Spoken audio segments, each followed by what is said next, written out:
लेकिन संजीव, मैं आपसे समझूंगी कि आखिर इस राजनीति का समाधान है क्या? सियासत जो इस पर लगातार हो रही है, जो सवाल खड़े हो रहे हैं, सरकार की तरफ से भी हालांकि जवाब दिया गया है हर स्टेज पर, उसके बावजूद ये खत्म होने का नाम ही नहीं ले रही।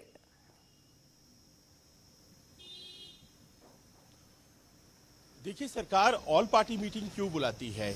बावजूद इसके कि वो सभाएं करती है, बावजूद उसके कि वो प्रेस कॉन्फ्रेंसेस करती है, वो इसीलिए करती है क्योंकि देश में जो राजनीतिक दल रिप्रेजेंट करते हैं आम आवाम को, आम जनता को, उन्हें वो जानकारियां साझा की जाती हैं गोपनीय तरीके से जो सार्वजनिक तौर पर नहीं की जाती हैं। वो आपको इस तरह की जो ऑल पार्टी मीटिंग होती हैं या फिर जो विदेशी डेलीगेशन गया है हमारा, उसमें होती है, उन्हें डॉसियर दिया गया है और वो डॉसियर जो है वो ऐसी ऐसी जानकारियां रखता है जो कि आमतौर पर हमें उपलब्ध नहीं होती हैं, बावजूद इसके कि हम मीडिया में हैं। जैसे मैं आपको एक उदाहरण देता हूं कि जय पांडा साहब ने इस बात की जानकारी विदेशी धरती पर दी कि दरअसल वो जो ईमेल किया गया था टीआरएफ के द्वारा, द रेजिस्टेंस फ्रंट के द्वारा, वो रेजिस्टेंस फ्रंट का जो ईमेल था वो पाकिस्तान के किसी एयरबेस के बगल से किया गया था।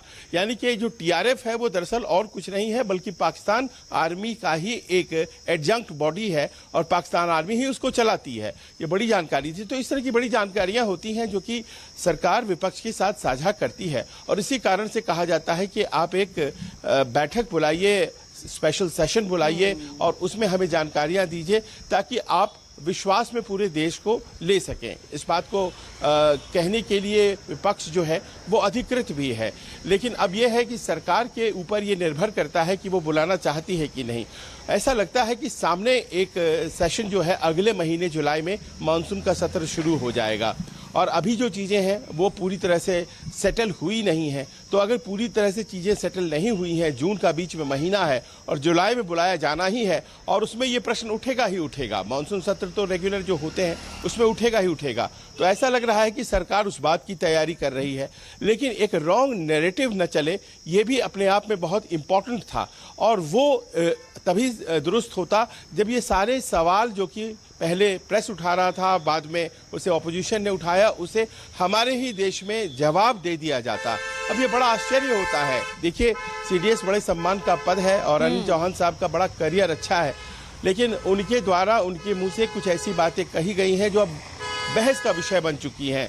एब्सोल्युटली इनकरेक्ट उन्होंने कहा है, पर यह आखिरी प्रश्न था, यह आखिरी प्रश्न था। शुरुआती प्रश्न को भारतीय जनता पार्टी के हमारे प्रवक्ता जो हैं वो सुनना ही नहीं चाहते हैं। जब उन्होंने कहा कि whether the jets were downed or not, तो उन्होंने कहा कि it is not important whether they were downed or not, more important is that what we learn from it.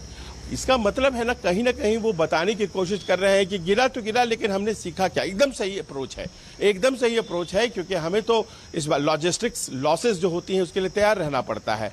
और देखिए, युद्ध में एक चीज़ होती है कोलैटरल डैमेज, और कोलैटरल डैमेज जो होता है वो तो होगा ही होगा। अमेरिका भी वियतनाम के साथ लड़ा था और उसे नुकसान हुआ था, लेकिन इसका अर्थ ये तो कतई नहीं है ना कि अमेरिका माने ही नहीं इस बात को।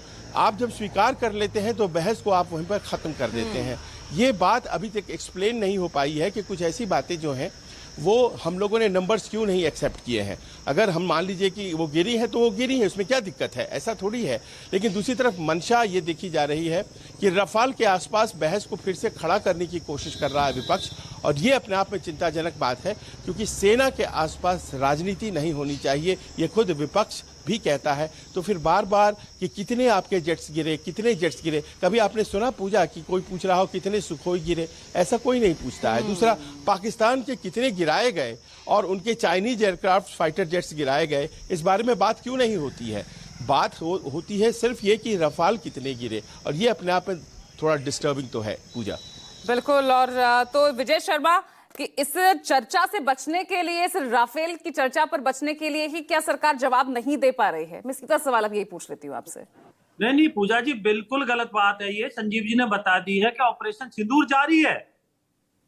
अगर इस बीच में इस तरह की बातें आपने सीडीएस के वो दो जो शब्द पकड़ लिए, आपने संजीव के भी वही शब्द पकड़ लिए, बार-बार उसी को आप संदर्भ में लेकर आगे बढ़ना ही नहीं चाह रहे। नहीं, देखिए पूजा जी सुनिए, अगर जब पराक्रम ये अपना ऑपरेशन सिंदूर जारी था तो डेली पीपीसी कौन करती थी? सेना करती थी। आज भी जो बयान दिया वो सेना ने दिया है। ये सेना का वो सोचना है कि बिहार कब और गुजरात कहां में जहां किस तरह से पोस्टर्स लगे जवाब हुए देना है। हैं, जो पोस्टर्स लगे हैं वहां पर कौन दिख रहा है उन पोस्टर्स में? हाँ तो ठीक है ना, सेना तो नहीं दिख रही ना। हमें गर्व है ना सेना पे, आप भी लगाइए ना रक्षा पोस्टर। मंत्री दिख रहे हैं। किसने मना किया? सेना तो सबकी है, पूरे देश की सेना पूजा है। जी, मोदी जी इसमें क्या देश में दिक्कत है? ब्रिगेडियर हैं, अरे मुझे जनरल तो है, क्या गर्व है एक एक देश करके पे एक एक लगे। करके, समय थोड़ा सा कम है, समय थोड़ा सा कम है। संजीव जी मैं आपके पास आ रही हूँ वापस। संजीव जी मैं बीच में नहीं बोल रहा था। जल्दी से, संजीव अब विजय जी आपकी पूरा बात का कीजिए अपनी जवाब बात। देता हूं। ये आम आदमी पार्टी के किस मुंह से बोलते हैं कि हम सेना के साथ थे? अरे भाई सर्जिकल अरे स्ट्राइक विजय शर्मा जी, एक साइड के ऊपर 370 ठीक है, रुकिए विजय शर्मा। सपोर्ट कीजिए। विजय जी रुकिए अरे रुकिए आप रुकिए। सुनिए, इनको रुकिए चुप विजय कराइए जी। जरा। 370 हटा रहे थे तो इनको जब भी चुप देश के कराइए। साथ थे। अरे सेना से सबूत आप किसने मांगे देश थे? को गुमराह आपने। करना बंद और कीजिए। संजीव जी ने भी बताइए, देश के बड़े अच्छे से प्रधानमंत्री बताया मोदी कि आपने पूछा आर्मी की ड्रेस पाकिस्तान में को कौन से किसने ब्रिगेडियर किया है, है? जनरल कौन सा किसी ने जनरल नहीं के पूछा। बाद? ठीक है संजीव भारत जी। से पूछा जा रहा है। और संजीव जब जी ये देश पता है जानना एक-एक चाहता है, करके, देश को एक-एक गुमराह करना करके बंद प्लीज। कीजिए। देश पाकिस्तान के सामने घुटना टेका आप लोगों ने। देश के प्रधानमंत्री सेना ने को हमारी कौन लूटा महिलाओं रहा है? के ये सिंदूर देखिए का पूजा जी। अपमान किया ठीक है। है। की भाषा है। देश की निहोरा प्रसाद महिलाओं जी, के सिंदूर रिप्लाई का कीजिए अपमान निहोरा किया जी। है। और देश सेना के साथ था। ये अपने सम्मान में जो आप संजीव जी मैं आपसे लगातार रिक्वेस्ट कर रही हूँ, ये देश प्लीज की मेरे पास जनता समय समझ बहुत रही है कम इन है, बातों को। मेरे पास समय कम है, प्लीज बीच में मत बोलिए। मैं आपसे लगातार रिक्वेस्ट कर रही हूँ, निहोरा जी रिस्पॉन्ड कीजिए। देखिए सवाल अब जवाब अब नहीं देंगे तो मॉनसून सेशन में तो देना ही पड़ेगा ना, इन सवालों का सामना करना ही पड़ेगा। नहीं सेना रुकिए सेना विजय जी, सरकार सही इट्स समय नहीं पे नहीं, देगी। This question is not for you. नहीं, सरकार जवाब देने के लिए पीछे कभी नहीं हटेगी, लेकिन समय के अनुसार सरकार जवाब देगी। विपक्ष को थोड़ा धैर्य रखना चाहिए, चूंकि देश में जो हालात हुए हैं, जो जिस प्रकार, तो विपक्ष को तो विश्वास में लेकर चलना ही अनुमा जी। पड़ेगा और विपक्ष को जवाब देना ही पड़ेगा, लेकिन समय पर जवाब दिया जाएगा। यूं ही चलिए निहोरा जी ने कम से कम पहले अनुमा जी विपक्ष- आपके पक्ष में बात तो कही कि जवाब तो आपको मिलेगा, बस थोड़ा धैर्य रखना पड़ेगा। पूजा जी, मैं संजीव त्रिवेदी जी के बात पर आपको कुछ कहना चाहती हाँ, हूँ और प्लीज। ध्यान से सुनिएगा। सीडीएस से कोई कुछ कहलवा नहीं सकता।